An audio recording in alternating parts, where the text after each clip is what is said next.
Pensée globale, agir local, c'est le nom de ce programme lancé par l'association Peuple en Harmonie. Un programme d'échange entre la Guyane et la Belgique. Objectif, permettre à 8 jeunes Guyanais d'accueillir ici 8 jeunes Belges avant de faire l'inverse, pour leur donner le goût de la rencontre et de la découverte. Pour des jeunes qui sont souvent éloignés géographiquement et socialement du système éducatif. Et l'association n'en est pas à son coup d'essai, puisque cela fait plusieurs années que des programmes similaires sont mis en place entre la Guyane et l'international, et plus particulièrement l'Europe. Pour en parler, nous sommes ce matin avec Alexia Philippard-Defoy. Bonjour. Bonjour Victor. Merci beaucoup d'avoir accepté notre invitation, Alexia Philippard-Defoy. Vous êtes la coordinatrice de l'association Peuple en Harmonie. Ce programme d'échange, il commence aujourd'hui, c'est bien ça? Ça y est, les Belges débarquent en Guyane? Tout à fait. Alors, je ne suis pas coordinatrice de l'association, mais bien du pôle jeunesse. Du pôle jeunesse de l'association, bien sûr. Oui, c'est ça. Donc là, les Belges sont à l'aéroport de Paris-Orly. Ils attendent leur avion patiemment et avec beaucoup d'excitation et d'enthousiasme surtout. Et ils vont donc fouler le sol guyanais et sud-américain pour la première fois de leur vie. Alors, comme vous l'avez dit, la thématique de l'échange, c'est pensée globale, agir local. Nous, pourquoi est-ce qu'on met en place ces échanges interculturels? Et bien justement pour donner un petit peu un tremplin en fait à tous les jeunes qui vont y participer, puisque comme vous l'avez dit, ce sont des jeunes qui sont hors emploi, hors formation, décrocheurs scolaires pour la plupart, ouais. Pas tous mais en majorité, et donc parfois on a besoin de quitter sa routine, de voir autre chose, de rencontrer des personnes inspirantes, et nous c'est bien ça qu'on essaye de faire dans ce programme, c'est préparer des rencontres, des visites avec des acteurs de l'économie sociale et solidaire, des entreprises, surtout des associations, pour leur montrer que oui, on peut créer, on peut entreprendre sur son territoire, mais aussi à l'international. C'est quoi le profil à peu près de ces jeunes Guyanais, mais aussi des jeunes Belges qui sont du coup sur le point d'arriver sur le territoire? Eh bien, ils ont tous des profils très très diversifiés. Donc le groupe de Guyanais, il y a 8 participants, comme les 8 Belges. Il y en a 3 qui viennent du Haut-Maroni, donc un de Pidima, une d'Antekumpata et un de Taluen. Il y en a 2 qui viennent de Cayenne et de Maturi. Il y en a une qui vient d'Antekumpata mais qui est étudiante en droit en première année de licence à Cayenne. Et il y en a 2 qui sont originaires de Camopi mais qui sont à la MFR de Regina. Donc du coup, et c'est ce que d'ailleurs vous me disiez en préparant l'interview, qu'il y a une volonté interculturelle entre la Guyane et la Belgique, mais aussi au sein même de la Guyane avec des profils qui sont, vous venez de le dire, très, très différents. Exactement, parce qu'on a la chance en Guyane de vivre dans un milieu interculturel avec énormément de diversité, une très très grande richesse, mais la mobilité étant un petit peu compliquée, je pense que les dernières inondations nous l'ont encore une fois rappelé, eh bien on ne connaît pas nécessairement son territoire, on ne connaît pas nécessairement toutes les communautés et les différentes populations qui y vivent. Donc nous, l'interculturalité, elle commence ici, et c'est pour ça qu'on mène d'ailleurs le reste de l'année également des projets au niveau local, pas qu'à l'international. Pour le groupe de Belges, ce sont des jeunes issus des quartiers populaires de Bruxelles et des alentours de Bruxelles, donc Schaerbeek, Anderlecht, Molenbeek, etc.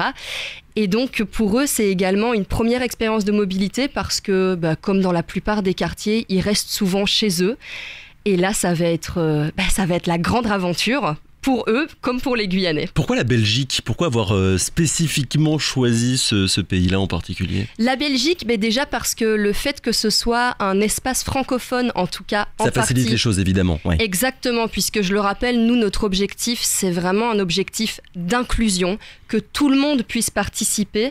On ne sélectionne les jeunes que sur base de la motivation, et c'est la même chose pour nos partenaires. Donc peu importe le diplôme, peu importe le niveau social-éducatif, tant qu'il y a de la motivation, vous les prenez. Exactement. Qu'on ait eu son bac, son CAP, qu'on ait eu son brevet ou pas, si on nous dit « Madame, je suis motivée » et surtout qu'on nous le prouve en action, eh bien, ils sont les bienvenus.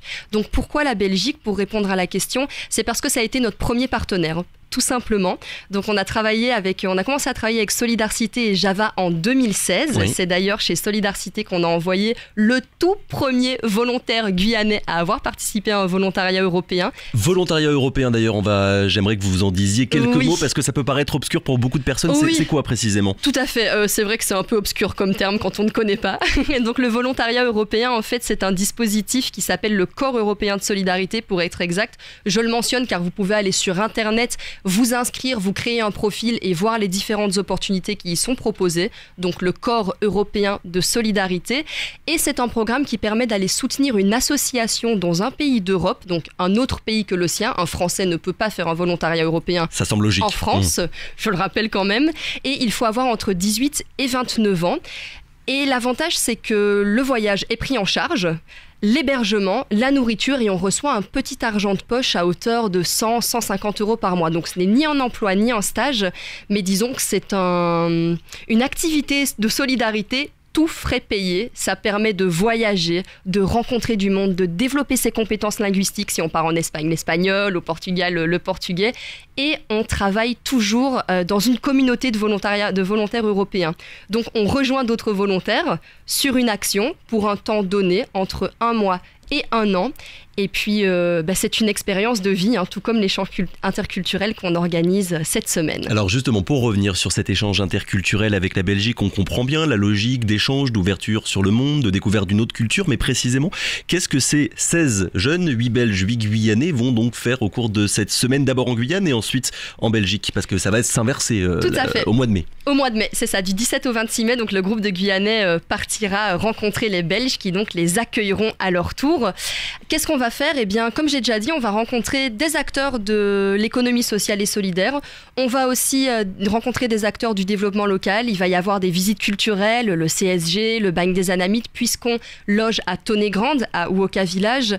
Il y aura une rencontre avec Gadepam, avec Ne Plus Jeter. Ça n'est pas qu'un voyage touristique finalement. Pas du tout, pas du tout. L'objectif, c'est bien que les participants puissent réfléchir sur leurs projets d'avenir, puisque ce sont pour la plupart des jeunes qui sont encore en recherche de leur voie, en recherche de ce qu'ils vont faire de leur futur. Et puis comme ils ont tous entre 17 et 25 ans, ils ont l'avenir devant eux. Et c'est bien ça qu'on essaye de faire, leur ouvrir de nouveaux horizons, tout en profitant de notre belle Guyane, bien sûr. Donc avec des visites touristiques, notamment une activité de danse et de musique avec les tambours traditionnels qui est prévue le dimanche. Enfin voilà, on essaye de leur offrir une expérience utile et agréable personnellement, mais aussi et surtout utile pour leur avenir professionnel. J'aimerais, avant de poursuivre sur ce programme, qu'on s'arrête quelques minutes, Alexia Philippard-Defoy, sur votre association Peuple en Harmonie. C'est un nom qu'on entend de plus en plus. Récemment, vous avez remporté un appel à projet organisé par l'Office franco-québécois pour la jeunesse, pour l'insertion professionnelle des jeunes Premières Nations du Québec et des Amérindiens de Guyane. Votre credo, votre caractéristique, on va dire, c'est vraiment d'ouvrir la Guyane et la jeunesse guyanaise sur le reste du monde. Exactement. Nous, on essaye de favoriser tous les échanges, en fait. Donc, d'abord entre Guyanais et puis entre la Guyane et le reste du monde. Et c'est vrai qu'on est très, très fiers d'avoir remporté cet appel à projet avec l'Office franco-québécois. C'était notre rêve d'organiser une rencontre axée sur la jeunesse entre les jeunes Premières Nations du Québec et les jeunes Amérindiens de Guyane. Donc, on vous en dira plus, bien évidemment, très bientôt. Il y a une mobilité au Québec qui est prévue fin octobre. Donc, ça va vraiment être l'occasion de réfléchir sur la valorisation des savoir-faire traditionnels et aussi comment les utiliser pour en faire un vecteur d'insertion économique. Et là encore, comme avec les Belges, finalement, l'objectif, c'est de rencontrer évidemment des personnes qui ont une culture et une nationalité différente à la nôtre, mais qui peuvent partager certaines situations qui sont semblables à celles des Amérindiens de Guyane. Oui, tout à fait, parce que quand on organise ce type d'échange, on se rend compte que peu importe notre origine, peu importe le lieu d'où on vient, il y a des problématiques, mais aussi des aspirations qui sont similaires à tous. La jeunesse, en fait, qu'on soit du Sénégal, qu'on soit de Belgique, qu'on soit du Québec, du Canada ou de la Guyane, on reste des jeunes. Oui. Et en tant que jeune, on a envie de prendre son indépendance, on a envie de s'autonomiser, on a envie de réaliser ses rêves. Et ça, c'est universel, c'est pas une question de culture. Puisqu'on parle de Québec, alors c'est un petit peu loin de la Guyane, évidemment, mais ça reste sur le même continent. Est-ce que vous prévoyez de développer des échanges avec nos voisins d'Amérique du Sud, Brésil, Suriname, ou bien votre objectif, c'est vraiment d'ouvrir le plus possible la Guyane sur le reste du monde, peu importe le pays finalement? Alors non, pas du tout. La coopération régionale est essentielle à nos yeux et on avait déjà envoyé 4 jeunes Guyanais au Pérou en 2018. Alors le Covid, c'est vrai, a vraiment compliqué les échanges en dehors de l'espace européen, mais notre volonté c'est de reprendre ces échanges, notamment via le service civique international, puisqu'on travaille également sur l'intermédiation de services civiques en Guyane. Mais par exemple, quand j'étais arrivée dans l'association en 2019, j'avais monté un partenariat avec 2 associations surinamaises qui étaient prêtes à accueillir des jeunes Guyanais. Et donc là, on attend simplement que les mobilités soient plus simples, les voyages. Il faudra un petit peu de temps avant que ça se relance finalement avec les voisins. Et les financements aussi, parce que l'Europe finance beaucoup, et c'est vrai que quand il s'agit de développer des échanges internationaux, s'il n'y a pas d'appel à projet comme par exemple l'Office franco-québécois l'a fait, c'est beaucoup plus compliqué. Là par exemple sur ce programme d'échange avec la Belgique, il est financé comment? À 100% par l'Europe, ou bien il y a aussi un investissement de la part des pouvoirs publics locaux en Guyane? Alors non, c'est 100% financé par l'Europe, donc c'est Erasmus+, qui le finance, qui est une agence basée à Paris. En fait Erasmus+, je pense que vous le connaissez dans le cadre de l'université, oui. Mais ils ont tout un volet également sur l'éducation non formelle, tout comme le corps européen de solidarité. Mais encore une fois, financé à 100%, je tiens à nuancer tout de même, il finance l'activité, il ne finance pas les salaires, et les forfaits sont basés sur le coût de la vie métropolitaine. Donc c'est vrai que voilà, le budget est un peu serré, mais heureusement on a des très bons partenaires en Guyane qui nous permettent de faire du mécénat, du sponsoring, des réductions, voilà, Jumbocar, Délices de Guyane et d'autres. Et donc grâce à ça, ça nous permet quand même de rester dans le budget. Alors Belgique, on vient d'en parler, mais aussi Ukraine, Portugal, Grèce, Pays-Bas, Hongrie, bientôt aussi le nombre de pays que vous touchez, il est quand même, et que vous avez touché depuis ces dernières années, il est quand même important. Comment ça se passe à chaque fois pour l'organisation de ces échanges-là? Parce que je suppose que vous avez besoin de structures à l'étranger équivalentes à la vôtre en quelque sorte pour pouvoir créer ces échanges-là. Tout à fait. Donc je dirais que c'est un vrai défi à chaque mobilité entre la relation partenariale, la logistique, le recrutement des jeunes. C'est le plus compliqué, c'est le plus dur pour vous? Alors je dirais pas que c'est le plus dur, ça dépend. Ouais. Ça dépend vraiment du contexte, ça dépend de la situation. Et juste pour revenir sur les partenaires, comment est-ce qu'on fait pour les trouver? Comment est-ce que nos partenariats commencent? Nous, l'association, on travaille sur la jeunesse bien sûr, mais on travaille aussi sur le développement local et touristique en milieu rural notamment. C'est à partir de ça que l'association a été créée en 2009. Est-ce que vous pourriez d'ailleurs en dire quelques mots? Parce que c'est vrai que c'est quand même différent de ce dont on parle là depuis tout à l'heure. Voilà. Eh bien, donc Peuple en Harmonie, ça a été créé donc en 2009, et à la base, l'objectif, c'était véritablement de promouvoir un développement local, donc le développement durable de la Guyane, à travers un tourisme responsable. Cette activité, on la continue. On a d'ailleurs notre agence de voyage responsable, Voyage en Harmonie, donc je vous invite aussi à regarder ce qu'on propose. Et nous, à chaque fois, on valorise en fait les savoir-faire locaux, les compétences, les connaissances de Guyane. Donc on fait de l'accompagnement pour des porteurs de projets touristiques en milieu rural. Là, on a eu beaucoup de rencontres, de réunions avec des acteurs de l'Ouest, notamment avec des acteurs de l'Est aussi, de Trois-Pas-l'Étuvier. Enfin voilà, donc on a ce volet accompagnement aux projets touristiques et le volet jeunesse. Votre association, vous l'avez dit, elle existe depuis 2009. Est-ce que vous commencez à être suffisamment connu du grand public? Parce que là, pour un programme d'échange comme celui dont on parle depuis tout à l'heure, il a bien fallu trouver des jeunes. Vous aviez d'ailleurs lancé un appel à candidature. Est-ce que ça marche? Il faut savoir que vous existez finalement pour qu'on puisse candidater. Oui, eh bien c'est un travail de longue haleine, hein. C'est sur du long terme. Et puis il y a beaucoup d'acteurs très impliqués, très dynamiques en Guyane. Donc c'est vrai que c'est difficile de connaître tout le monde.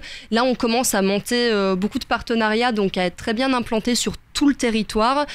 Au niveau de l'intérieur, on a aussi notre réseau, parce que voilà, on s'est souvent déplacé sur le Haut-Maroni, sur Camopi, etc. Sur le littoral, on a des partenariats avec l'école de la Deuxième Chance, les missions locales, les points d'information jeunesse, les maisons de quartier. Mais je dirais c'est un travail à faire tous les jours, parce que les personnes changent, les structures se renouvellent, et donc non. On n'est pas encore assez connu, mais je suis sûre qu'on va l'être. Tout un travail de terrain finalement à faire aussi pour que votre association elle puisse avoir des relais suffisants, on va dire, partout sur le territoire. Merci beaucoup Alexia Philippard-Defoe d'avoir été avec nous ce matin. On le rappelle, coordinatrice du pôle jeunesse uniquement de l'association Peuple en Harmonie. Vous étiez donc avec nous pour parler de ce programme d'échange qui commence aujourd'hui avec ces 8 jeunes Belges. Bon séjour, je ne sais pas comment on doit dire. Eh bien oui, bonne arrivée. Bonne arrivée. Merci beaucoup. Merci. Bonne journée à vous. Au revoir. Radio Pays.